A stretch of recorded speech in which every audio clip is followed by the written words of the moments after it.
স্বৈরাচারের আমলের আমি ডামি নির্বাচনের জনপ্রতিনিধিদের কাছে মানুষের যাওয়ার সুযোগ ছিল না, ভাসান টেকে জনসভায় বললেন তারেক রহমান। ধানের শীষকে জয়ী করার আহ্বান। কেউ ভোট ডাকাতি করতে এলে রুখে দেওয়া হবে, জামাত আমিরের হুঁশিয়ারি। অন্তত 5টি বছর তাদেরকে পরীক্ষা করে দেখার আহ্বান। শুক্রবার ছুটির দিনে রাজধানীতে প্রার্থীদের ব্যাপক প্রচারণা। একটি দল গায়ে পড়ে ঝগড়া করতে চায়, মির্জা আব্বাসের মন্তব্য। স্থানীয় সমস্যা সমাধানে গুরুত্ব প্রার্থীদের। ভোট কেন্দ্র পাহারা দিয়ে জনগণের বিজয় নিশ্চিত করতে হবে, নাহিদ ইসলামের মন্তব্য। ইসি একটি দলের দিকে ঝুঁকে পড়েছে, অভিযোগ আসিফের।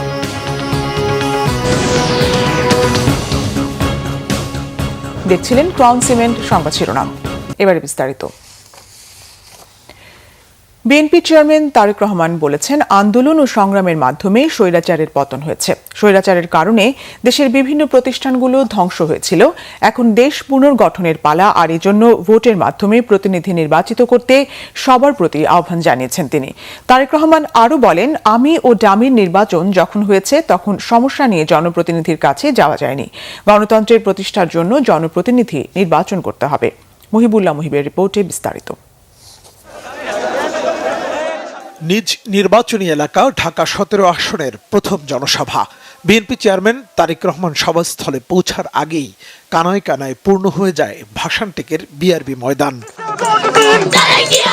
সন্ধ্যা 6:30টায় সমাবেশ স্থলে আসেন তারেক রহমান। প্রিয় নেতাকে এক নজর দেখতে দীর্ঘ সময় ধরে মানুষের ব্যাকুলতার অবসান। উপস্থিত রিকশা শ্রমিক, গার্মেন্টস কর্মী ও বিশ্ববিদ্যালয়ের শিক্ষার্থীদের কাছ থেকেই সরাসরি শোনেন এলাকার নানা সমস্যার কথা।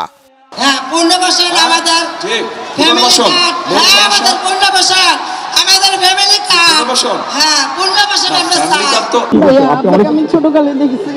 আচ্ছা, আপনাদের যখন পেয়ারা গাছ ছিল, আমি অনেক পেয়ারা চুরি করে খেয়েছি, আমাকে ক্ষমা করে দিলেন। আপনি আপনার যেখানে থাকেন ওখানে তো অল্প একটু জায়গা আছে না? বাড়ির উঠানে জায়গা নেই? অল্প একটু 12 কাঠা ছিল জায়গা, 3 কাঠা নিয়ে গেছে। আচ্ছা, যেটুক জায়গা আছে ওখানে পেয়ারা গাছ লাগাবেন, পেয়ারা হলে আমাকে এনে দিবেন। যে এলাকাটিতে শৈশবে বেড়ে উঠেছেন তারেক রহমান, সেই এলাকার সমস্যা সমাধানের আশ্বাস দেন তিনি। ভোট চান ধানের শীষের পক্ষে। আন্দোলন হয়েছে, সংগ্রাম হয়েছে, স্বৈরাচারের পতন হয়েছে। এখন আমাদেরকে দেশ গড়তে হবে, দেশ গঠন করতে হবে। আমাদেরকে দেশের প্রত্যেকটি সেক্টর বিগত 15-16 বছরের ধ্বংস হয়েছিল। এই ধ্বংস হওয়ার ফলে আজকে দেশ অনেক পিছিয়ে গিয়েছে।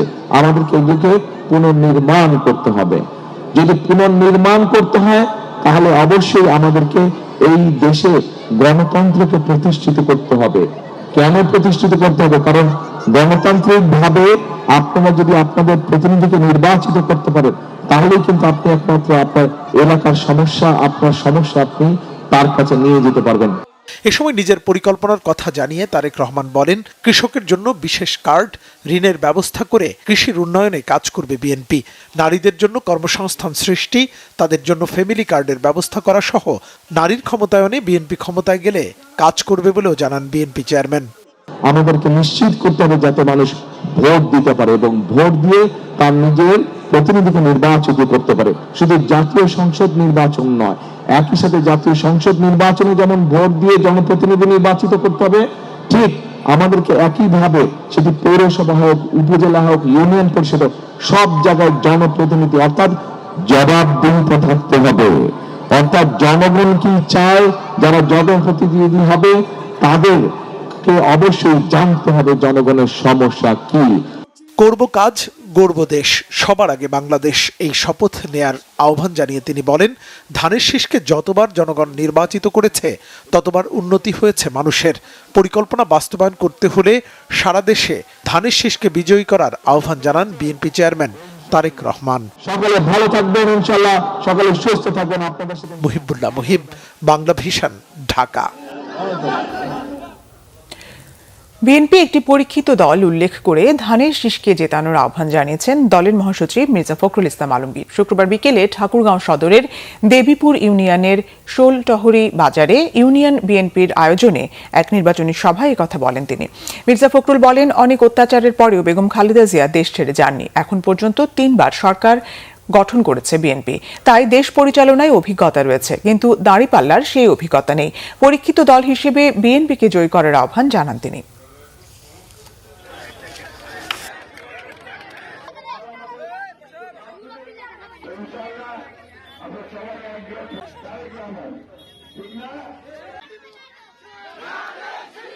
আগে কোনো সরকারে গেছিল, কেউ কাজ করছে, আপনাদের এলাকার কেউ কাজ করছে, আমরা কাজ করছি। অনেক জিম্মেদার আমরা সবার কাছে গিয়ে ভোটকে আমরা ভোট দিয়েছেন, সে ভোট কাছে সরকার দিয়ে আমরা কাজ করছি। আগামী দিনের বাংলাদেশ গড়তে অন্তত 5টি বছর জামাতকে পরীক্ষা করে দেখার আহ্বান জানিয়েছেন বাংলাদেশ জামাতে ইসলামীর আমির ডাক্তার শফিকুর রহমান। উত্তরবঙ্গে 2 দিনের নির্বাচনী সফরের অংশ হিসেবে শুক্রবার সন্ধ্যায় রংপুর পাবলিক লাইব্রেরি মাঠে নির্বাচনী সভায় কথা বলেন তিনি। জামাতের আমির বলেন, কোনো বিভক্তি নয়, সাম্য ও ঐক্যের বার্তা নিয়ে দুয়ারে এসেছি। নিজেদের পরীক্ষা করে দেখুন। বিগত 17 বছর জামাতের নেতাকর্মীদের বাংলাদেশের নাগরিক হিসেবেই গণ্য করা হয়নি বলে অভিযোগ তুলে ডাক্তার শফিক জানান, আশা ছিল অভ্যুত্থানের পর অনেক কিছুর বদল হবে, কিন্তু ফ্যাসিবাদের নানা উপাদান এখনো রয়ে গেছে। এ সময় জুলুমকারীদের জনগণ লাল কার্ড দেখাবে উল্লেখ করে তিনি বলেন, যারা একসময় মজলুম ছিল, অভ্যুত্থানের পর জুলুমকারী হয়েছেন, তাদের জন্য জনগণ লাল কার্ড নিয়ে অপেক্ষা করছে। সেই চেতনা নিয়ে, সেই আগ্রহ নিয়ে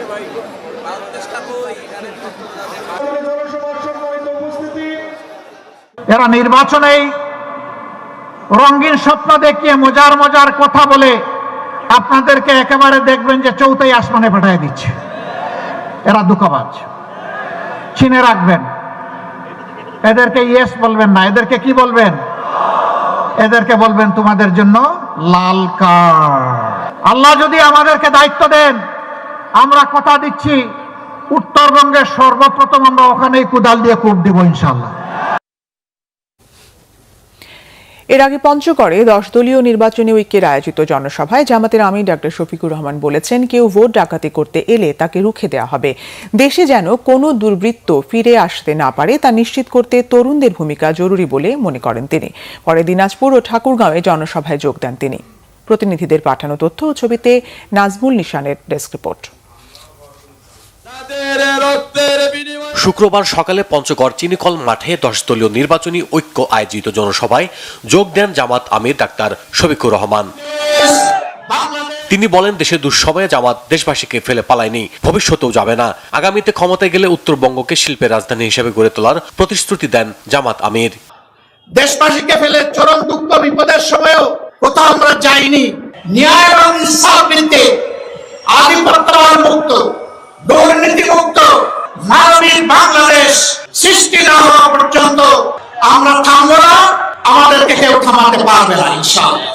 সমাবেশে এনসিপির নেতা সার্জিস আলম বলেন, মৌসুমী নেতাদের বিষয়ে সবাইকে সতর্ক থাকতে হবে। আমাদেরকে ওই মানুষদেরকে বয়কট করতে হবে যারা দিনের বেলা মাদকের বিরুদ্ধে কথা বলে আর রাতের বেলা মাদক ব্যবসার লাভের টাকার ভাগ নেয়।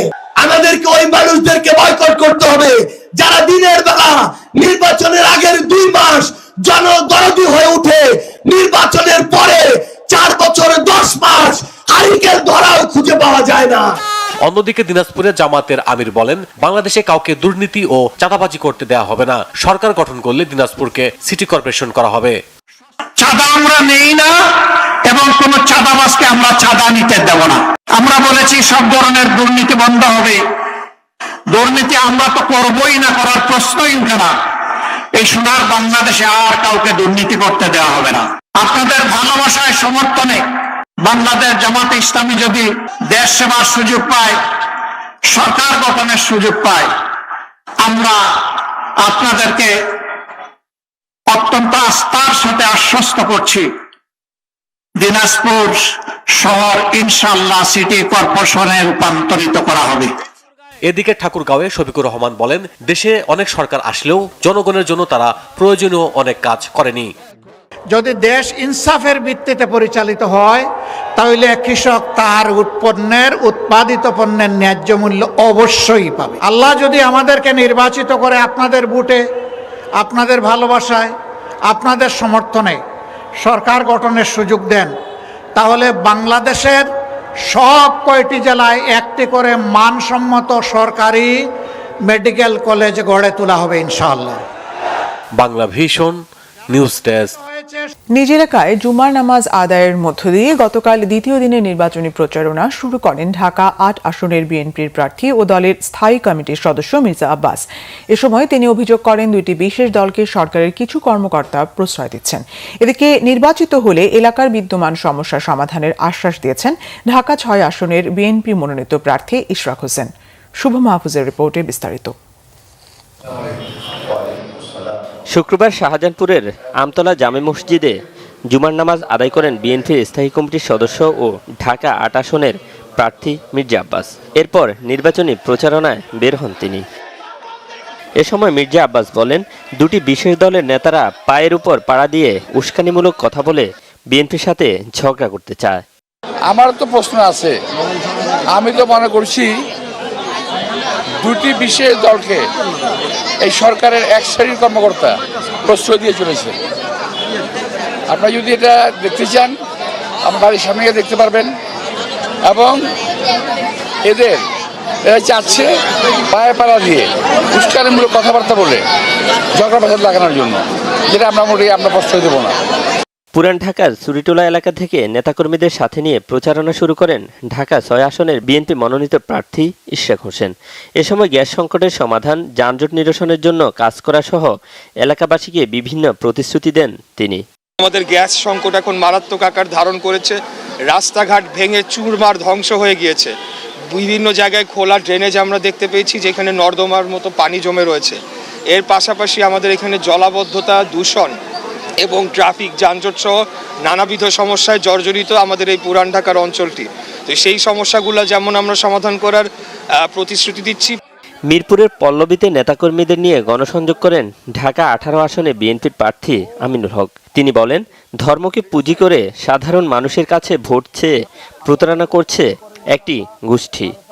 যারা নির্বাচনের আগেই ধর্মপ্রাণ মুসলমানদের সাথে এবং বাংলাদেশি মানুষদের সাথে, সাধারণ ভোটারদের সাথে মিথ্যাচার প্রতারণার আশ্রয় নিচ্ছে, তারা নির্বাচিত হলে ভবিষ্যৎ কোন দিকে যাবে সেটা বলার অপেক্ষা রাখে না। সেটা আপনারা বুঝে নিয়েন। রাজনীতি ক্ষমতার জন্য নয়, বরং দায়িত্ব ও জবাবদিহিতার মাধ্যম বলে মন্তব্য ঢাকা ৯ আসনে বিএনপির প্রার্থী হাবিবুর রশিদ হাবিবের। বাসাবো এলাকায় এক উঠান বৈঠকে এই কথা বলেন তিনি। এদিকে ঢাকা ১১ আসনে বিএনপি মনোনীত প্রার্থী ডক্টর এম এ কাইয়ুম বলেছেন, সুশাসন, ন্যায় বিচার এবং বাক স্বাধীনতা নিশ্চিত করার জন্য কাজ করবে বিএনপি। শুক্রবার নিজ আসনে প্রচারণা চালিয়েছে ঢাকা ১০ আসনের ধানের শীষের প্রার্থী রবিউল ইসলাম। এ সময় নানা বিষয়ে আশ্বাস দিয়ে ধানের শীষে ভোট চান তিনি। রাজধানীর কদমতলী থানাধীন ৫৩ নম্বর ওয়ার্ডে জনসংযোগ করেন ঢাকা ৪ আসনে বিএনপির প্রার্থী তানভীর আহমেদ রবিন। শুভ মাহফুজ, বাংলা ভিশন, ঢাকা। ঢাকার মাটি ও মানুষের নেতা তার পিতা সাদেক হোসেন খোকার মতোই এলাকাবাসী তাকে বিপুল ভোটে জয়ী করবেন আশা ঢাকা ৬ আসনে ধানের শীষের প্রার্থী ইশরাক হোসেনের। শুক্রবার নির্বাচনী প্রচারণার অংশ নিয়ে বংশালে ৩৪ নম্বর ওয়ার্ডের এক পথসভায় তিনি এসব কথা বলেন। ইশরাক হোসেন আরও বলেন, প্রয়াত সাদেক হোসেন খোকা ১৯৯১ সালে শেখ হাসিনার বিরুদ্ধে বিপুল ভোটে বিজয়ী হয়েছিলেন, ১৯৯৬ সালেও জয়ী হয়েছিলেন। ঠিক তেমনি এবার এই এলাকার মানুষ বাবার মতো তাকে বিজয়ী করবেন। জানান, সংসদ সদস্য নির্বাচিত হলে জন আকাঙ্ক্ষা অনুযায়ী কাজ করবেন। পুরানো ঢাকার অবস্থা তুলে ধরে তিনি আরো বলেন, এই অঞ্চল নানা সমস্যায় জর্জরিত ও দীর্ঘদিন অবহেলিত। আগামী ১২ ফেব্রুয়ারি ভোট দিয়ে সংসদে যাবার সুযোগ দিলে সব সমস্যার সমাধান করবেন বলে অঙ্গীকার করেন ইশরাক হোসেন। আমার বাবা মরহুম সাদেক হোসেন খোকা তৎকালীন আওয়ামী লীগের সভানেত্রী শেখ হাসিনাকে বিপুল ভোটে পরাজিত করেছিল। ১৯৯৬ সালে ঢাকা শহরের একমাত্র আসন যেটি ধানের শীষের পক্ষে বিজয় লাভ করেছিল। এই ঐতিহ্যবাসী বৃহত্তর সূত্রাপুর কোতোয়ালি বংশালের এই অঞ্চলের জনগণ, আপনাদের উপর আমি আশা রাখছি, আস্থা রাখছি, আপনারাও একইভাবে আমার উপর আস্থা রাখবেন। আমি কথা দিয়ে যাচ্ছি, আমরা যে সকল প্রতিশ্রুতি দিয়েছি এগুলো শুধু কথার মধ্যে সীমিত থাকবে না, আমরা অবশ্যই এগুলোকে বাস্তবায়ন করার জন্য সর্বাত্মকভাবে আপনাদেরকে পাশে নিয়ে আমরা কাজ করে যাব ইনশাআল্লাহ। একটি দল ঘাবড়ে গিয়ে নির্বাচনের মাঠে আতঙ্ক আর ভয়ের পরিবেশ তৈরি করছে বলে অভিযোগ করেছেন এনসিপির আহ্বায়ক ও ঢাকা ১১ আসনে ১০ দলীয় ঐক্যের প্রার্থী নাহিদ ইসলাম। কোনো পরিস্থিতিতেই ভোট কেন্দ্র দখলের পাঁয়তারা বাস্তবায়ন করতে দেবেন না বলে হুঁশিয়ার করে দেন তিনি। ওমর ফারুকের রিপোর্ট। শুক্রবার সকালে রাজধানীর বাড্ডায় গণমিছিলের মধ্য দিয়ে ঢাকা 11 আসনে নিজের নির্বাচনী প্রচারণা শুরু করেছেন এনসিপির আহ্বায়ক এবং জামাত ইসলামীর নেতৃত্বাধীন 10 দলীয় জোটের প্রার্থী নাহিদ ইসলাম। গণমিছিলের আগে সংক্ষিপ্ত সমাবেশে ভোটকেন্দ্র পাহারা দিয়ে জনগণের বিজয় রক্ষা করার কথা বলেন এনসিপির আহ্বায়ক। 16 বছর ফ্যাসিবাদী ব্যবস্থার পরে যে নতুন নির্বাচন, যেই নতুন বন্দোবস্ত প্রতিষ্ঠার জন্য, যেই গণতন্ত্র প্রতিষ্ঠার জন্য, ইনসাফ প্রতিষ্ঠার জন্য এই নির্বাচনকে সফল করতে হলে, এই নির্বাচনের মাধ্যমে বাংলাদেশকে এগিয়ে নিয়ে যেতে হলে দলীয় নির্বাচনী ঐক্যকে বিজয়ী করা ছাড়া কোনো বিকল্প নেই। এদিকে বিকেলে ধানমন্ডির রবীন্দ্র সরোবরে ঢাকা 10 আসনের জামাতের উদ্যোগে আয়োজিত তারুণ্যের উৎসব ও সাংস্কৃতিক অনুষ্ঠানে অংশ নিয়ে এনসিপির মুখপাত্র আসিফ মাহমুদ সজীব ভুঁইয়া অভিযোগ করেন, নির্বাচন কমিশন একটি নির্দিষ্ট দলের প্রতি হেলে পড়েছে। আমরা বিশ্বাস করি সারা দেশের মানুষ মুখিয়ে আছে ভোট দেওয়ার জন্য। ইতিমধ্যে আমরা দেখেছি নির্বাচন কমিশন সহ বিভিন্ন প্রতিষ্ঠান কিভাবে পুরনো বন্দোবস্তের মতো একদিকে হেলে যাচ্ছে। আমরা তাদেরকে সতর্ক করতে চাই। আপনারা দেখেছেন পূর্ববর্তী যে নির্বাচন কমিশনাররা বিভিন্ন বিতর্কিত নির্বাচন আয়োজন করেছে, রাতের ভোট বাস্তবায়ন করেছে, তাদের পরিণতি কি হয়েছে। এ সময় ঢাকা 10 আসনে 10 দলীয় জোটের প্রার্থী জামাত নেতা জসিমউদ্দিন সরকার উপস্থিত ছিলেন। ওমর ফারুক, বাংলা ভিশন, ঢাকা। দেশের ক্রান্তি লগ্নে মানুষ সব সময় বিএনপির উপর আস্থা রেখেছে। আগে সবাই বেগম জিয়া, খালেদা জিয়ার ওপর যেমন রেখেছিলেন, তেমনি এখন তারেক রহমানের উপর রাখবেন বলেছেন বিএনপির স্থায়ী কমিটির সদস্য আমির খুরশু মাহমুদ চৌধুরী। গতকাল বিকেলে চট্টগ্রামের লালদিয়ার চরে নিজ নির্বাচনী এলাকায় গণসংযোগের সময় সাংবাদিকদের তিনি কথা বলেন। চট্টগ্রাম 11 আসনের এই বিএনপি প্রার্থী জানান, জনগণের আস্থা অর্জন না করে ইলেকশন ইঞ্জিনিয়ারিংয়ে কোনো লাভ হবে না। বলেন, জনগণের উপর আস্থা হারিয়ে অন্য পন্থা অবলম্বন করলে দেশ ও গণতন্ত্রের ভবিষ্যৎ ভালো হবে না। নির্বাচিত সরকার নাগরিকদের নিকট দায়বদ্ধ জানিয়ে আমির খুরশু বলেন, আজ নির্বাচনকে ঘিরে সকল নাগরিকের আনন্দ হচ্ছে, তারা তাদের মালিকানা ফিরে পেয়েছে। মানুষ নিজেদের প্রতিনিধি নির্বাচন করবে, প্রত্যাশিত ভোট দিতে পারবে। যারা জোট সঙ্গীদের ধোঁয়া দিয়ে ক্ষমতায় যাওয়ার স্বপ্ন দেখেছে, তাদের সেই আকাঙ্ক্ষা বাস্তবায়ন হবে না বলে মন্তব্য করেছেন ইসলামী আন্দোলনের আমির মুফতি সৈয়দ মোহাম্মদ রেজাউল করিম। ঢাকা 5 আসনে ইসলামী আন্দোলন বাংলাদেশের প্রার্থী হাজী মোহাম্মদ ইব্রাহিমের সমর্থনে জনসভা হয়েছে। রাজধানী যাত্রাবাড়ির কাজলার পাড়ে এই আয়োজন করা হয়। জনসভায় প্রধান অতিথি ছিলেন ইসলামী আন্দোলন বাংলাদেশের আমির মুফতি সৈয়দ মোহাম্মদ রেজাউল করিম। তিনি বলেন, যারা দেশে শরিয়া আইন প্রতিষ্ঠার কথা বলছে, তারা ক্ষমতায় গেলে বাংলাদেশের মানুষের সঙ্গে প্রতারণা করবে। তাই ইসলামী আন্দোলন বাংলাদেশ কারো সঙ্গে জোটবদ্ধ না হয়ে নিজেদের শক্তিতে একাই নির্বাচন করছে। দেশের পরিবর্তনের লক্ষ্যে আসন্ন ত্রয়োদশ জাতীয় সংসদ নির্বাচনে ইসলামী আন্দোলনের প্রার্থীদের হাত পাখা ভোট প্রতীকে ভোট দিয়ে জয়ী করতে ভোটারদের প্রতি আহ্বান জানান রেজাউল করিম। নীলফামারীর জলঢাকা উপজেলায় ব্র্যাক মাধ্যমিক বিদ্যালয়ের 10ম শ্রেণীর শিক্ষার্থী কিশোর উদ্ভাবক দেব সারথী তীর্থ বাবার হাত ধরে গুটি গুটি পায়ে এগিয়ে যাওয়া প্রযুক্তি জগতে এক অনন্য নাম। অদম্য মেধা, সৃজনশীল চিন্তা আর নিরলস পরিশ্রমে সে ধারাবাহিকভাবে নতুন নতুন উদ্ভাবনে কাটছে সবার দৃষ্টি। আমাদের নীলফামারী প্রতিনিধি নূর আলম সিদ্দিকীর তথ্য ও ছবিতে রিপোর্ট। করোনাকালীন অলস সময়কে কাজে লাগিয়ে নিজ প্রচেষ্টায় প্রোগ্রামিং শেখার মধ্য দিয়েই দেব সারথী তীর্থের প্রযুক্তি অভিযাত্রা শুরু। এরপর একে একে তৈরি করে রোবট, সাবমেরিন ও ড্রোন। বর্তমানে আরও বড় চ্যালেঞ্জ নিয়ে কাজ করছে সে মিসাইল উদ্ভাবনে। আকাশ ছোঁয়া স্বপ্ন নিয়ে শিক্ষকদের অনুপ্রেরণা ও বাবার অব্যাহত সহযোগিতা তীর্থের পথচলায় বাড়তি শক্তি জুগিয়েছে। জাতীয় ও আন্তর্জাতিক বিভিন্ন প্রতিযোগিতায় অংশ নিয়ে এরই মধ্যে সে অর্জন করেছে 300টিরও বেশি সনদ। তার উদ্ভাবিত missile, rocket, multifunctional drone, submarine দেশব্যাপী 405টিরও বেশি দলকে পেছনে ফেলে আন্তর্জাতিক ইনোভেশন ওয়ার্ল্ড কাপে জায়গা করে নিয়েছে। আগামী 28 জানুয়ারি শুরু হতে যাওয়া এই প্রতিযোগিতায় জলঢাকার তীর্থ দেশকে প্রতিনিধিত্ব করবে। আন্তর্জাতিক পর্যায়ে মূলত যেগুলো নিয়ে সেখানে আমার বাংলাদেশকে রিপ্রেজেন্ট করব, সেখানে আমার মূল প্রজেক্ট হচ্ছে মিসাইল, পাশাপাশি রয়েছে আমার মাল্টিফাংশনাল গ্রেডেড ড্রোন, এবং হয়তো আমরা সেখানে আমাদের ফিউচার প্ল্যান যে সাবমেরিন সেটিও আমরা উপস্থাপন করতে পারি। সরকারি বা বেসরকারি প্রতিষ্ঠান যদি আমাকে এই বিষয়ে সহযোগিতা করে, আর্থিকভাবে বা আমাকে সাপোর্ট দিতে পারে, তো আমি আমার বাংলাদেশকে আন্তর্জাতিক মঞ্চে ভালো কিছু উপহার দিতে পারবো। পড়াশোনার পাশাপাশি বড় ছেলের প্রযুক্তিগত সৃজনশীলতায় গর্বিত বাবা মা। তবে আশার সাথে হতাশার গল্পটাও তাদের ঘিরে রেখেছে। এর আগে সুযোগ পেলেও অর্থাভাবে মালয়েশিয়ায় ইনোভেশনে যাওয়া হয়নি।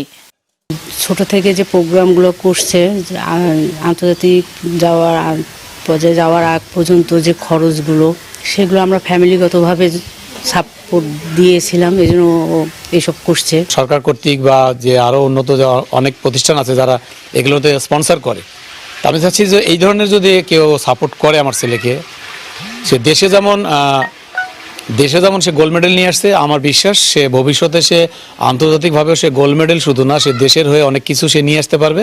সে আমার স্কুলে একটা গর্ব, সে তাকে কেন্দ্র করে অনেক শিক্ষার্থী আসলে বিজ্ঞানমুখী হয়ে গেছে, প্রজেক্ট তৈরি করতেছে, আগ্রহ বেড়ে গেছে। যথাযথ আর্থিক ও প্রাতিষ্ঠানিক সহায়তা পেলে তীর্থ ভবিষ্যতে দেশের প্রযুক্তি খাতে বড় পরিবর্তন আনতে পারবে এবং আন্তর্জাতিক অঙ্গনে আরও বড় সাফল্য অর্জন করবে। স্কুল থেকে উপজেলা, এভাবে জেলা, এভাবে আন্তর্জাতিক পর্যায়ে পর্যন্ত গিয়েছে। থেকে আমরা খুবই গর্বিত এবং আনন্দিত যে এই গ্রামীণ প্রতিষ্ঠান থেকে সে বাইরের দেশে যাচ্ছে আর কি। ড্রোনটা আবিষ্কার করেছে, মিসাইলটা হয়তো চলমান প্রক্রিয়া রয়েছে, এটা তার জন্য একটা চ্যালেঞ্জ, এটাও হয়ে যাবে ইনশাল্লাহ। তো এটা নিয়ে সে আন্তর্জাতিক পর্যায়ে ইন্দোনেশিয়াতে যাচ্ছে, এটা ভেবে সত্যিই আর কি মানে নিজের কাছে গর্বিত মনে হচ্ছে। তীর্থের স্বপ্ন বাংলাদেশকে উদ্ভাবনের শক্তিশালী কেন্দ্র হিসেবে বিশ্বে পরিচিত করা। তার তৈরি করা মিসাইল, সাবমেরিন ও ড্রোন প্রযুক্তি শুধু দেশেই নয়, আন্তর্জাতিক পর্যায়েও গুরুত্বপূর্ণ অবদান রাখতে পারে। তাই সরকারি বা বেসরকারি সহায়তার প্রয়োজন। Bangla vision news desk. সংবাদ শেষ করব ক্রাউন সিমেন্ট শিরোনামগুলো আরেকবার জানিয়ে। স্বৈরাচারের আমলের আমিজামি নির্বাচনের জনপ্রতিনিধিদের কাছে মানুষের যাওয়ার সুযোগ ছিল না, ভাসান টেকে জনসভায় বললেন তারেক রহমান। ধানের শীষকে জয়ী করার আহ্বান। কেউ ভোট ডাকাতি করতে এলে রুখে দেওয়া হবে, জামাত আমিরের হুঁশিয়ারি। অন্তত 5টি বছর তাদেরকে পরীক্ষা করে দেখার আহ্বান। শুক্রবার ছুটির দিনে রাজধানীতে প্রার্থীদের ব্যাপক প্রচারণা। একটি দল গায়ে পড়ে ঝগড়া করতে চায়, মির্জা আব্বাসের মন্তব্য। স্থানীয় সমস্যা সমাধানে গুরুত্ব প্রার্থীদের। ভোট কেন্দ্র পাহারা দিয়ে জনগণের বিজয় নিশ্চিত করতে হবে, নাহিদ ইসলামের মন্তব্য। ইসি একটি দলের দিকে ঝুঁকে পড়েছে, অভিযোগ আসিফের।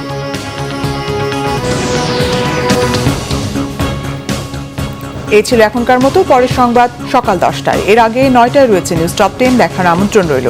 এছাড়া বাংলাভিশন সংবাদ ও সংবাদ সংশ্লিষ্ট অনুষ্ঠান দেখতে ভিজিট করুন www.bvnews24.com ও facebook.com/banglavision news এবং সাবস্ক্রাইব করুন youtube.com/banglavision news। ধন্যবাদ।